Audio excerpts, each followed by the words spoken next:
outcome in the election that happened because of the Fondell Stewart administration is literally historical, unprecedented.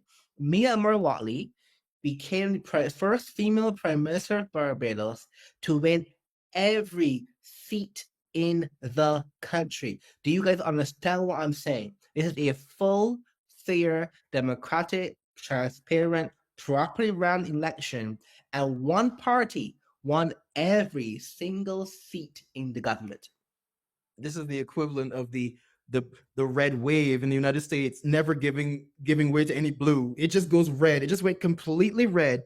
And that's it's not the first time that's ever happened, is it? First time.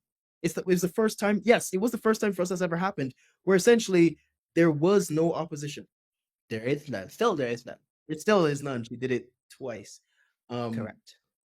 So you have to understand, viewers, the sheer just anger, anguish, anxiety population had to push an entire party out of the country. Like the party has not recovered to this day. This is The 2018. LP, no, it has been invalidated. It's gone. There is no secondary party in Barbados right now. It's just the PLP. And one party state. That has set the stage for Mia Mottley to become what I think is the most dangerous who I think is the most dangerous prime minister in the history of this country. Because undoubtedly. We just said that Frondell did nothing. Mia does nothing with flair. with an unprecedented, she is the world's best PR machine. Or at least she has an amazing PR team. Because this probably happens around the world. We're talking about the absurdity of Barbados, but this is absurdity that you can see happening in many fake states around the world. But when it happens at home, that's when you begin to wonder, it's like, oh man, it could happen to me. Barbados, I dare say she has made a mockery of the office of the prime minister since attaining that power, because the woman has done nothing. She has done, I'm not saying this anecdotally or metaphorically. There's nothing here. If you look at her scorecard, if you look at the bullet points that many of her, we have a scorecard for her also. By the way, I have one. I have one. Disgruntled Musings coming back this week, guys. Tune in. But she dragged the country kicking and screaming. Well, it's just we're having flashbacks to Errol Barrow here. She dragged the country kicking and screaming into a republic status, to be a republic. Does not have a constitution to back up this claim. 3 years later, right? 3 years later. And a lot of people goes, well, she steered the country through the pandemic. Did she? She did not. She did not.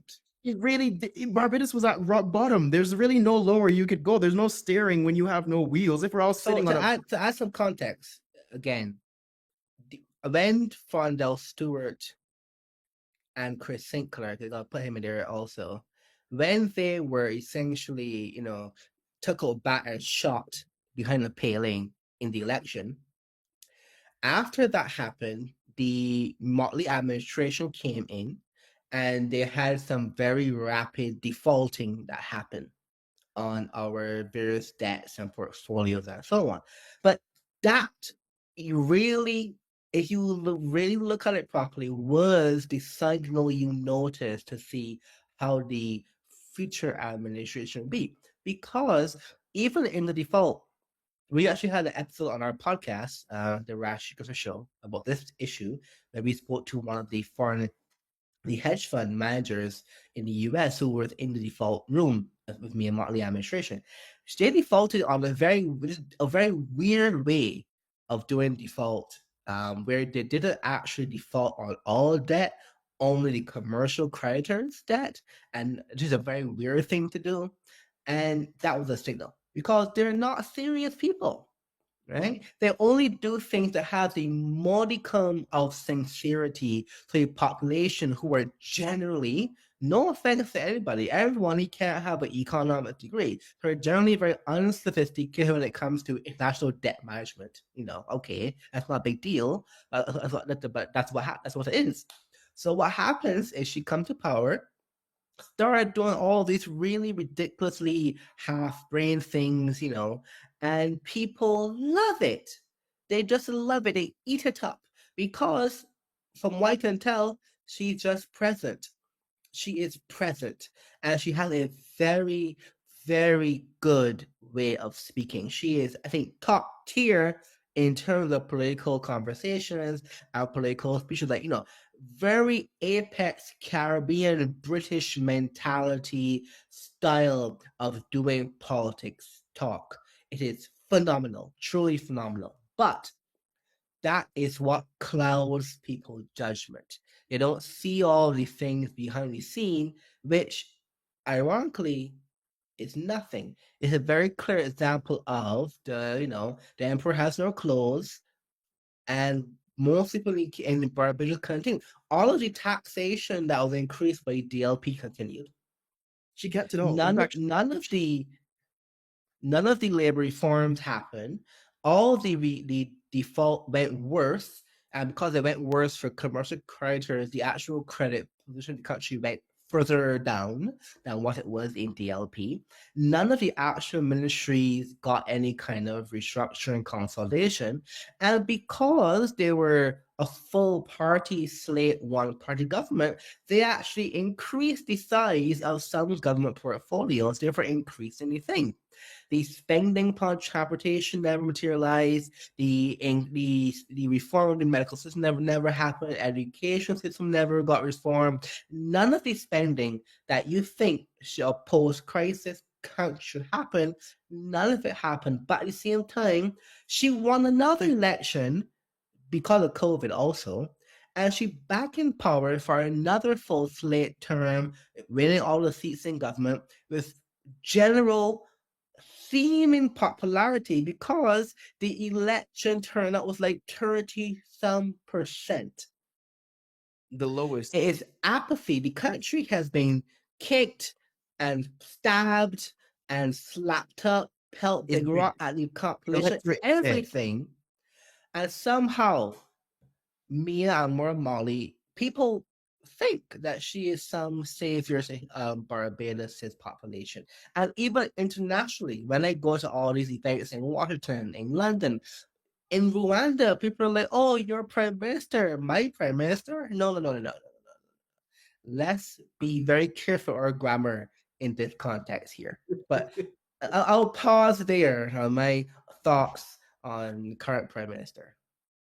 I absolutely, if I were to compare, if I were to create a meme of just her entire tenure so far, the Eric Andre meme where he shoots the person in the chair and then goes, "Why would you do something like that?"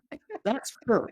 She does Yeah, that so often. yeah, It's not even funny. I remember there was a brief period, not brief, the first 5 years of her tenure. She would do mm, something harebrained or have one of her ministries do something harebrained and then go, "But the DLP." And I'm like, "But they're dead. They're right. not there anymore." Yeah, they're dead. Blame She would blame things that didn't go her way. After she enacts a policy and it didn't go her way, she go, "Well, my administration inherited the previous administration." I'm like, "But no one cares. What you did made it worse."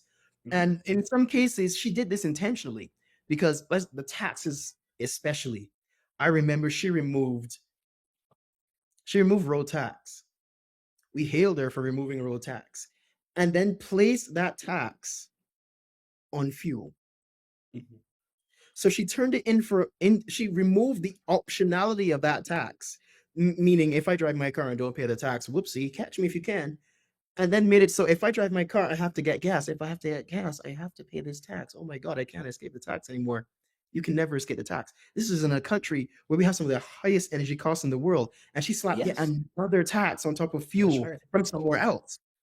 And then she has these delusions, the delusions of grandeur of how she's going to fix certain things. For example, the transport board, which under her watch completely disintegrated. It was the final nail in the coffin when one morning we couldn't even get our school children to their various institutions in any reasonable amount of time because there weren't enough Now, buses. to add to your point, the transportation is so bad, public transportation, they now have to enlist private vehicles in the public Yes, transportation we have service.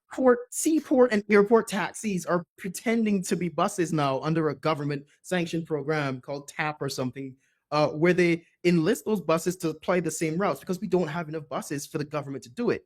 And what that means now, all the power has shifted in the transportation space back to private, which is ironic because back when the transport board was first made, the government basically deleted two large private bus companies, merged them into one, pulled it under the government umbrella, and made it a public That was entity. a barrel policy, wasn't it? That was a Barrow policy. Yes, it There you was. go. Which is why the Barbados Transport Board is about the same age as the independent country. And I mean, to add insult to injury, she then goes ahead and the smoke and mirrors continues, you know? She orders like 30 electric buses. It gives you a taste of what could be if there were a competent government. We get these 30 electric buses, and then on the high, we're coming off the high of, oh my God, Barbara says electric buses now. What's next? She goes, I'm gonna order 100 more, and then we're gonna take those private vehicles that have been harassing the public and controlling the transportation system, and we're gonna merge them into this 100 buses and create a new mass transit authority. That hasn't happened. She promised that last year, April. That was supposed to happen last month. Hasn't happened. Everything that she promises is just smoke and mirrors. The Constitution isn't here 3 years later. A half-assed version of it. Even like the The Constitution. housing project. The housing project's never the happened. whole project that promised thousands of houses to up-and-coming business owners and young Barbadians, not really working. The whole like Barbados Bridgetown revitalization plan, nothing has happened. Nothing has happened there. Speaking. There's also various plans for. I lost track because it's hard to track abstractions. I still get off at Grantley Adams with an umbrella if it's raining. Right. This is supposed to be a developed nation. This is supposed to be. No one in there, no serious person believes that. Okay, people at Barbados trot out that slogan all the time, but it's not remotely true. And we're not addressing the elephant in the room, Rashid, which is she completely controls the entire government, and there has been no tangible changes to legislation to make lives better for Barbadians. We don't have any LGBTQ rights. She has all 30 seats. She could do it if she wants. There's no pushback against. She could do it if she wanted to. She literally could. I mean, these carte blanche. This is a very critical point you're mentioning, Shem, because when you're thinking about cost and factoring, it's also opportunity cost you have to think in mind. If you really don't actually have anything stopping you from doing X, and you choose to not do X, you are worse off than the other person who would have wanted to do X but has a lot in his ways to do X, right? So it's actually a very different consideration altogether. So when you have the entire government, the lower house and the upper house, you also technically cannot have any judicial review. That's not a thing in the Barbados Constitution. So you're not against the court system either. You are completely in control. The central bank is under your control. The central bank, the court, the lower house, the upper house, under your control, and you are. If anything goes wrong in the country, it has to be your fault. The buck stops with you. And again, if you want to go fully into ad absurdum, technically she controls the military as well because she put the president there, and the president controls the military. It's just mind-blowing. We've come full circle. We had the first prime minister who went, I want full control, and I'm gonna make independence happen to make it happen. And then when the private banks were like, this is barrel. Private banks were like, we're giving you money to do that. It's a silly thing to do. We're not going to give you that money to do that. He goes, fine. I'm going to make my own bank, and I'm going to be in control of my own bank.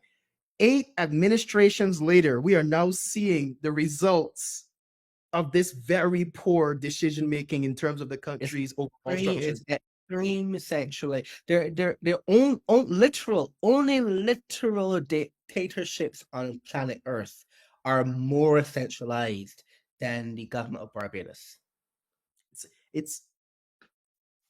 And then she gets on the world stage to just climax everything. She gets on the world stage. Ever in Barbados? I always see her on some stage in Washington or in Geneva or in New York. Is she ever even at home? Everything we're describing right now is what we can't expect the general population to get up in the morning in cold sweats. There's no way to get rid of the prime minister. That's never going to happen. That's never going to happen.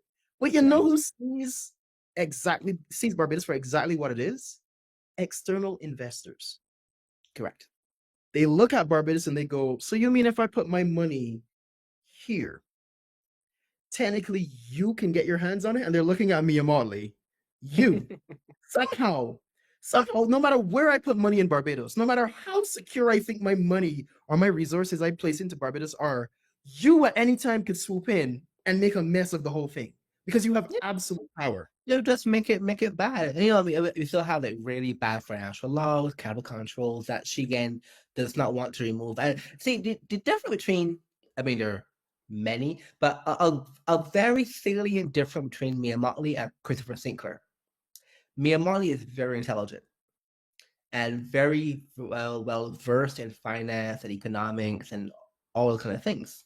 She is not doing anything out of ignorance. This is also a point I hear sometimes. Oh, she just she's new to the job when she first started. And she was in government before I was born. To be clear, she was the deputy prime minister. She was the minister of education. She minister of this, minister of that. So listen, She has a if you very, very continue big that difference. argument, please step back. Step back quickly, because it makes no sense. Utter nonsense. So, Shem, honestly, we need to have an F tier. We need to have another Because tier. we're gonna, yeah, I agree. I agree. I have never. I can say the Frondell Stewart administration was absenteeism and incompetence. They got behind the wheel of the bus and they didn't know what the controls did. Plain and simple. Mhm. The Mia Mottley administration is getting behind the wheel of the bus, knowing exactly what every single button does, but only pressing the buttons that will get her to her destination, not everybody else Correct. on the bus. She's pressed the And button. by the way, the same person, had a rally condemning Christopher Sinclair for his utter incompetence, elect him to the World Bank as soon as she She became actually prime minister. promoted him. She endorsed him for his position at the World Bank. Mind you, Correct. Where he is now.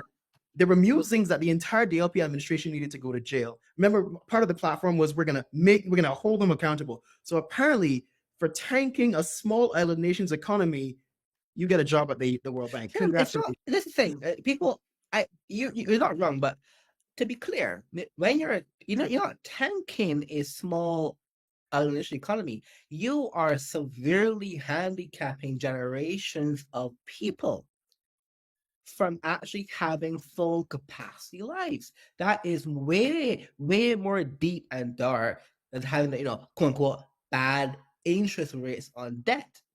And this is the problem people don't seem to understand. When you are so bad at governance, it's not just some bank statement that has a problem, it's grandchildren that have problems, it's medical systems that have problems. All of these things are compounded by the sheer incompetence and just downright vile of these prime ministers that we've had. And that is why I honestly said, yeah, we do need an F tier An because F tier. Mia Motley needs to be on the F tier. Mia Motley's administration is the swan song for every mistake or not, sorry, Errol Barrow made in his initial creation of the Barbadian governmental system. Every single crack, bump, lump, error has been magnified and exacerbated 10 times over, 8 administrations down the line with Mia Motley, because she has managed to abuse every loophole. She's abused every single concession on the immense amount of power she's been given.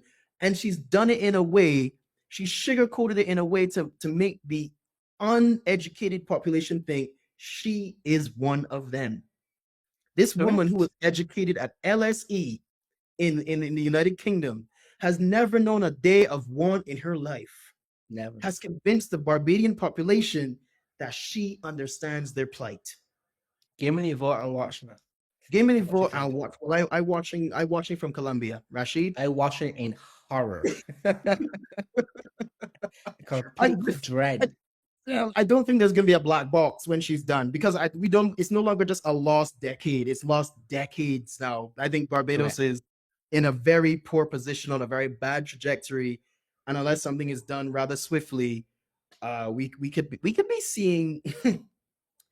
It's not gonna a fail state. Is fail state the word we want to use? I don't want to put it in the same category as Haiti, But I mean, we are Well, seeing increases if in even contemplating Haitian categories of Barbados, we know things are really bad. We're not putting into it. We we know don't things have. are very bad. Oh my goodness, Barbados. So I think that is our analysis of the prime ministers. Unless you have something else to add. Nope, there it is, laid out, plain and simple. I just paid close attention to the guys at the bottom right there. Those are the current administration right there. That's Mia Motley and friends in F tier, F land. F for how F the country is as a result of their policies, or rather their inaction. So yeah, Okay, Shem. So I think that's that. We are definitely going to do some more videos, go into more details about each administration, particularly the last, or should I say current administration, in our future podcasts. So that's all, folks. thanks for listening.